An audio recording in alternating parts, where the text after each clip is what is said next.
car les enfants d'Israël avaient marché 40 ans dans le désert, jusqu'à la destruction de toute la nation des hommes de guerre qui étaient sortis d'Égypte et qui n'avaient point écouté la voix de l'Éternel. L'Éternel leur jura de ne pas leur faire voir le pays qu'il avait juré à leur père de nous donner, pays où coule le lait et le miel. Ce sont leurs enfants qu'il établit à leur place. Et Josué les circoncis, car ils étaient incirconcis, parce qu'on ne les avait point circoncis pendant la route. Lorsqu'on eut achevé de circoncire toute la nation, ils restèrent à leur place dans le camp jusqu'à leur guérison. L'Éternel dit à Josué, « Aujourd'hui, j'ai roulé de dessus vous l'opprobre de l'Égypte. » Et ce lieu fut appelé du nom de Gilgal jusqu'à ce jour. Les enfants d'Israël campèrent à Gilgal, et ils célébrèrent la Pâque le 14e jour du mois, sur le soir, dans les plaines de Jéricho. Ils mangèrent du blé du pays le lendemain de la Pâque, des pains sans levain et du grain rôti. Ils en mangèrent ce même jour. La manne cessa le lendemain de la Pâque, quand ils mangèrent du blé du pays. Les enfants d'Israël n'eurent plus de manne, et ils mangèrent des produits du pays de Canaan cette année-là. Comme Josué était près de Jéricho, il leva les yeux et regarda. Voici, un homme se tenait debout devant lui, son épée nue dans la main.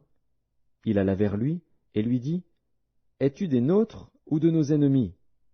Il répondit, « Non, mais je suis le chef de l'armée de l'Éternel.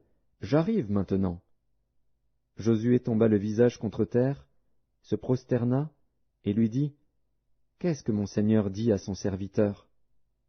Et le chef de l'armée de l'Éternel dit à Josué, « Ôte tes souliers de tes pieds, car le lieu sur lequel tu te tiens est saint. » Et Josué fit ainsi.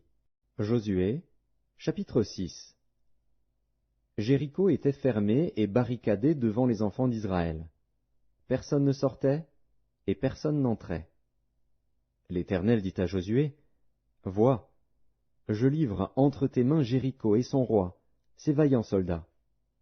Faites le tour de la ville, vous tous les hommes de guerre, faites une fois le tour de la ville. Tu feras ainsi pendant 6 jours. 7 sacrificateurs porteront devant l'arche 7 trompettes retentissantes. Le 7e jour, vous ferez 7 fois le tour de la ville. Et les sacrificateurs sonneront des trompettes. Quand ils sonneront de la corne retentissante, quand vous entendrez le son de la trompette, tout le peuple poussera de grands cris. Alors la muraille de la ville s'écroulera, et le peuple montera, chacun devant soi. » Josué, fils de Nun, appela les sacrificateurs et leur dit, « Portez l'arche de l'Alliance, et que 7 sacrificateurs portent 7 trompettes retentissantes devant l'arche de l'Éternel. » Et il dit au peuple, « Marchez, faites le tour de la ville, et que les hommes armés passent devant l'arche de l'Éternel.